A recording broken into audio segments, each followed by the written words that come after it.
दोस्तों नमस्कार। आप लोगों का हार्दिक स्वागत एवं अभिनंदन है राव आईएएस के प्लेटफॉर्म पर, जो करणपुर में स्थित है। और हम सब जानते हैं कि आने वाले कुछ ही समय में उत्तराखंड अपर पीसीएस की परीक्षा दिसंबर में प्रस्तावित है। 29 जून को अपर पीसीएस की प्रारंभिक परीक्षा हुई थी और दिसंबर में मुख्य परीक्षा का आयोजन होना है। तो राव आईएएस करणपुर के द्वारा 18 टेस्टों का एक अभ्यास टेस्ट सीरीज का आयोजन तुरंत ही किया जाना है। आप लोगों को अवगत करा दिया जाएगा, आप लोगों को सूचना प्रदान कर दी जाएगी। और जो ये 18 टेस्ट बनाए गए हैं, बिल्कुल जो आयोग का जो पाठ्यक्रम है और पूर्व में भी पिछले साल जो उत्तराखंड पीसीएस का जो मेंस हुआ था उसके आधार पर ये टेस्ट तैयार किए गए हैं। संस्थान के विशेषज्ञों के द्वारा ये टेस्ट सीरीज में विभिन्न विशेषज्ञों के मार्गदर्शन से ये टेस्ट सीरीज को प्रदान किया गया है। आपको कोचिंग में प्रथम टेस्ट फ्री में प्रदान किया जाएगा और आपको आपके इन टेस्टों का मूल्यांकन किया जाएगा। आप लोग आएंगे, संस्थान में आएंगे और आप लोग टेस्ट देंगे। आपको निश्चित रूप से आपकी सफलता में ये टेस्ट मार्गदर्शक के साथ साथ प्रभावी भी सिद्ध होने वाला है। तो आप लोगों को तुरंत ही अवगत करा दिया जाएगा। तो आज का टॉपिक शुरू करते हैं। आज हम पढ़ रहे हैं भारतीय अर्थव्यवस्था।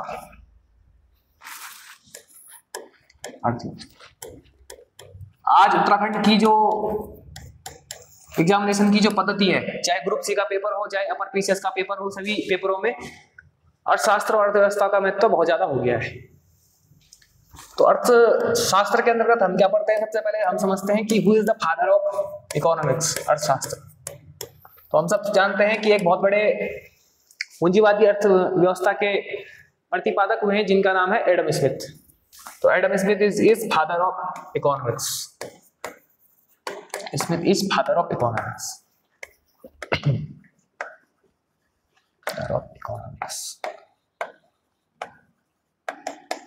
देखिए, दो टर्म चलते हैं, एक अर्थशास्त्र चलता है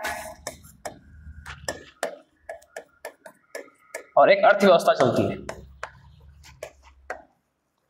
जब हम प्रतियोगी परीक्षा के बारे में बात करते हैं तो हमें यहाँ पे अर्थव्यवस्था पढ़नी पड़ती है। अर्थशास्त्र एक बहुत बड़ा व्यापक विषय हो जाता है।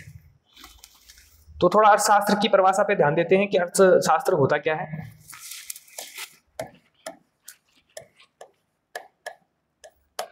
देखिए, अर्थशास्त्र एक धन का विज्ञान है, एक सामाजिक विज्ञान है।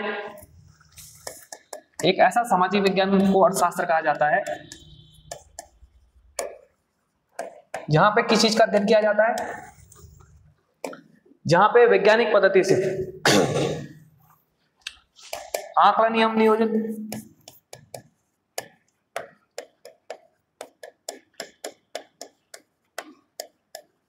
असेसमेंट एंड प्लानिंग, मांग एवं आपूर्ति, डिमांड एंड सप्लाई,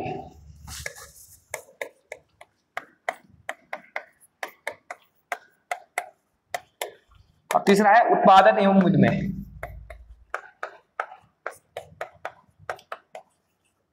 इसे क्या कहते हैं? प्रोडक्शन एंड एक्सचेंज का अध्ययन किया जाता है। सामान्यतः अर्थव्यवस्था की बहुत सारी गतिविधियां होती हैं।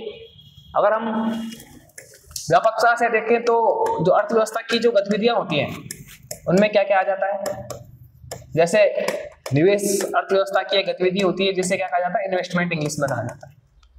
जैसे उत्पादन अर्थव्यवस्था की एक गतिविधि होती है, जैसे किसी चीज का प्रोडक्शन करना या उपभोग, जिसे बोलते हैं कंजम्पशन करना। जैसे हमने गेहूं उगाया और आटे से रोटी बनाकर खा ली, तो इसे क्या कहेंगे? उपभोग कहेंगे। और जैसे हमने किसी चीज को कंजम्पशन कर दिया, सामान्यतः एक बात की जाती है। जब हम प्रतियोगिता परीक्षा की दृष्टि से बात करें तो कुछ अर्थशास्त्र के व्यापक कुछ टर्म होते हैं कि अर्थशास्त्र के अंतर्गत क्या क्या अध्ययन किया जाता है। सामान्यतः अर्थशास्त्र को दो भागों में बांटा गया है, एक व्यष्टि अर्थशास्त्र, एक समष्टि अर्थशास्त्र। इसे माइक्रो इकोनॉमिक्स कहते हैं, इसे मैक्रो इकोनॉमिक्स कहते हैं। देखिए, व्यष्टि अर्थशास्त्र क्या है? जब हम एक कंपनी, एक परिवार या फिर एक फर्म, एक परिवार,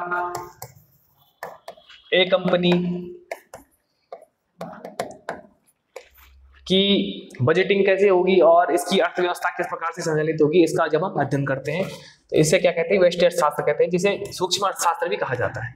जब हम समष्टि अर्थशास्त्र की बात करते हैं तो जैसे हम भारत की अर्थव्यवस्था की बात करते हैं, जैसे भारत की कर प्रणाली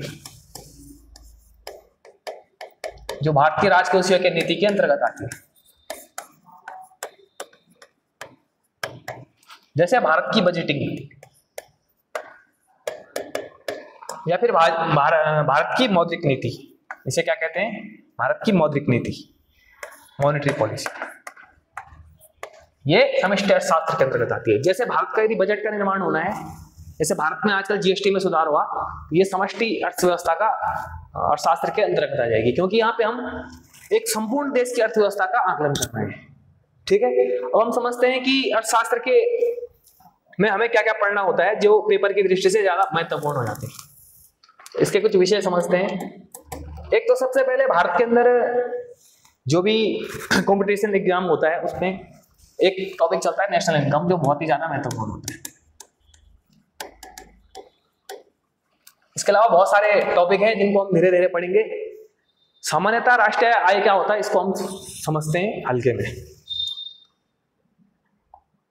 देखिए राष्ट्रीय आय क्या है,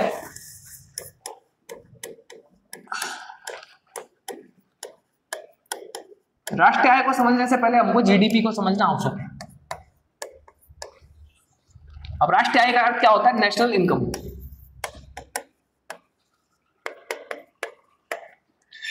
और जीडीपी की फुल फॉर्म क्या होती है, सकल घरेलू उत्पाद, ग्रॉस डोमेस्टिक प्रोडक्ट।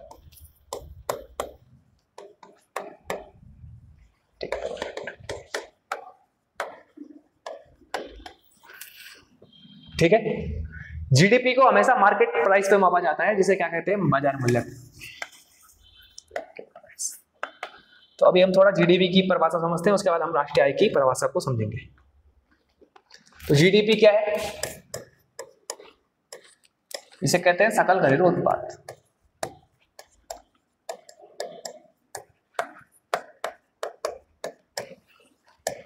इस परिभाषा के जो महत्वपूर्ण तत्व हैं, देखिए जीडीपी की परिभाषा यदि पेपर में भी, मुख्य परीक्षा में भी प्रश्न आता है, तो जीडीपी की परिभाषा यदि आप उत्तर शुरू करते हैं, यदि जीडीपी से संबंधित प्रश्न आता है तो बहुत अच्छा आपको प्रभाव पड़ सकता है। तो किसी निश्चित अर्थव्यवस्था के अंदर, किसी अर्थव्यवस्था के अर्थव्यवस्था मतलब किसी देश की अर्थव्यवस्था, जैसे भारत, निश्चित समयावधि में, एक सर्टेन टाइम, निश्चित समयावधि, एक सर्टेन टाइम, ये 3 माह हो सकता है, ये 6 माह हो सकता है, ये 1 वर्ष भी हो सकता है ना। किसी भी देश के अंदर अर्थव्यवस्था की गतिविधियां चलती हैं, वस्तुओं का उत्पादन होता है, सेवाओं का प्रसार होता है। तो हम क्या, वस्तुएं एवं सेवाएं, वस्तुएं क्या हो सकती है, ब्लैक बोर्ड वस्तुएं हो सकती हैं, वस्तुएं क्या हो सकती हैं, पेन वस्तुएं हो सकती हैं, कार वस्तुएं हो सकती हैं, है ना। सेवाएं क्या है, जैसे कोचिंग की सेवाएं होगी, वित्तीय सेवाएं होगी, ट्रांसपोर्ट की सेवाएं होगी, ये सब किसमें आ गई, वित्तीय सेवाओं के अंतर्गत। तो जीडीपी की परिभाषा क्या है, अब हम इसको समझते हैं अच्छे से। किसी निश्चित समयावधि में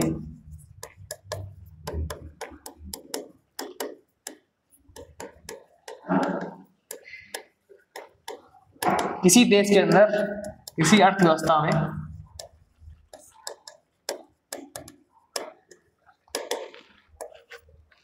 वस्तुओं एवं सेवाओं के अंतिम बाजार मूल्य को, अंतिम मौद्रिक मूल्य को सकल घरेलू उत्पाद कहा जाता है। उत्पाद कहा जाता है। आप समझते हैं इस विषय क्या है, किसी निश्चित समयावधि में किसी अर्थव्यवस्था में वस्तु एवं सेवाओं के अंतिम मौद्रिक मूल्य को सकल घरेलू उत्पाद कहा जाता है। यहां पे टर्म क्या क्या है, किसी अर्थव्यवस्था में, अर्थव्यवस्था जैसे भारत की अर्थव्यवस्था, भारत की अर्थव्यवस्था,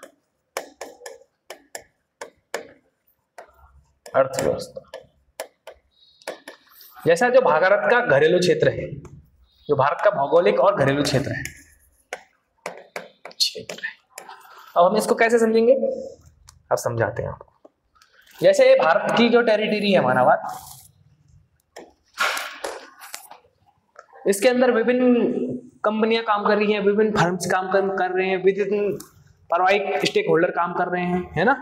कुछ पेन बनाने का काम कर रहे हैं, कुछ पेंसिल बनाने का काम कर रहे हैं, कुछ कॉपी पेन बनाने का काम कर रहे हैं, कुछ कार बनाने का काम कर रहे हैं।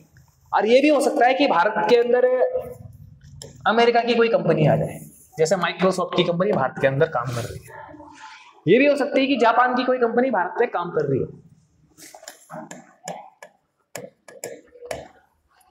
ये भी हो सकती है कि कोई बहुत बड़ी विदेशी कंपनी भारत में काम कर रही हो। एक टर्म चलता है जिसे बोलते हैं FDI, फॉरेन डायरेक्ट इन्वेस्टमेंट, वो भी भारत में चल रहा हो।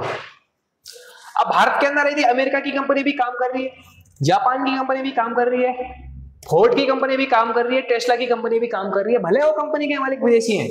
माइक्रोसॉफ्ट कंपनी के ओनर कौन है? बिल गेट्स को माइक्रोसॉफ्ट कंपनी का ओनर माना जाता है, लेकिन उनकी कंपनी माना अपने भारत की टेरिटरी में काम कर रही है। यदि उन्होंने कोई कंप्यूटर बनाया, उसको भी भारत की GDP में शामिल किया जाएगा, GDP में शामिल किया जाएगा। पेपर में टर्म आ सकता है कि भारत के अंदर यदि FDI बढ़ती है, GDP में वृद्धि होगी या कमी होगी?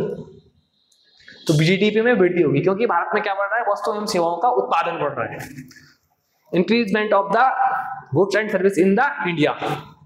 अर्थात कंपनी विदेशी, जो कंपनी भारतीय, यदि भारत के अंदर कुछ भी वस्तुओं एवं सेवाओं का यदि उत्पादन हो रहा है, तो हमारे देश की GDP में वृद्धि हो रही है। GDP समझ गए? किसी भी व्यक्ति की, किसी भी कंपनी की हमने राष्ट्रीयता का पता नहीं करना है, बस ये देखना है कि इसका उत्पादन, वस्तुओं एवं सेवाओं का उत्पादन यदि भारतवर्ष के अंतर्गत हो रहा है, तो उसे GDP के अंतर्गत शामिल किया जाएगा। ठीक है, तो राष्ट्रीय आय GDP से अलग होती है। अब समझते हैं आधार वर्ष। आधार वर्ष क्या होता है? देखिए, GDP में अभी तक 3 बार आधार वर्ष को बदला गया है, वैसे बहुत बार आधार वर्ष को बदला गया है। तो 2011-12 इससे पहले आधार वर्ष था, मतलब सन 2000 के बाद 3 बार आधार वर्ष बदला गया है। 2000 से पहले बहुत सारी बार आधार वर्ष को बदलाया गया था। सन 2000 के बाद मैं बात कर रहा हूं कि GDP के आधार वर्ष को कितनी बार बदला गया।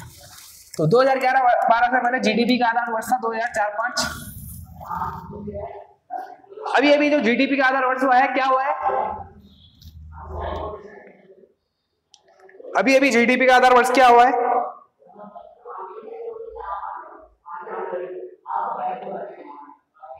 तो 2022-23 GDP का नया बेस ईयर हुआ है।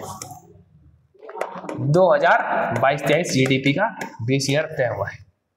देखिए, आने वाले पेपर में क्वेश्चन आ सकता है कि GDP का वर्तमान में आधार वर्ष क्या है, पहले क्या था और सन 2000 के बाद तुरंत क्या था। तो 2004-05, 2011-12, 2022-23। तो आधार वर्ष क्या होता है, GDP में इसका क्या योगदान होता है, इसको हम समझेंगे। देखिए, 2 स्थितियां लेते हैं। अभी चल रहा है 2025, माना हुआ GDP का आधार वर्ष क्या है, 2022-23 हो गया है। माना हुआ हमारे देश के अंदर 2025 में 1 लाख पेन बने। माना हुआ सिर्फ पेन बनाने का यहाँ पे काम हो रहा है, और एक पेन की वैल्यू है 2 रुपए। तो वस्तुओं एवं सेवाओं को जोड़ दिया तो उस देश के अंदर पेन बन गए 2 लाख रुपए के। 2025 में अर्थव्यवस्था कितने की निकली? 2 लाख रुपए की निकली। चाहे अगर हम बात करते हैं आधार वर्ष पे, जिसे बोलते हैं GDP रियल, GDP नॉमिनल, 2022-23 में जो पेन था उसकी कीमत थी 1 रुपए। अगर हम आधार वर्ष के आधार पे GDP को निकालेंगे तो क्या निकलेगा? तब निकलेंगे, माना बात यहाँ भी 1 लाख पेन बने थे, तो यहाँ पे आएगा 1 लाख की GDP। तो 2 प्रकार की GDP होती है, एक होता है GDP रियल, एक होता है GDP नॉमिनल। जैसे यदि हम करंट ईयर की बात करते हैं, 1 अप्रैल से 31 मार्च हमारा क्या है, फाइनेंशियल ईयर है, माना 2024-25। तो ये क्या हो गया, जीडीपी नॉमिनल हो गया। अब जीडीपी रियल क्या है, जैसे हमने 2022-23 के बेस पे यदि हमने इसको ज्ञात किया, तो ये क्या है, जीडीपी रियल। एक अर्थव्यवस्था में एक टर्म चलता है जीडीपी डिप्लेटर का, जीडीपी डिप्लेटर, सकल घरेलू उत्पाद और स्थितक भी इसे कहा जाता है। तो एक टर्म चलता है GDP nominal upon GDP real equal to GDP deflator. सामान्यतः जब इसकी वैल्यू मोर देन 1 होती है,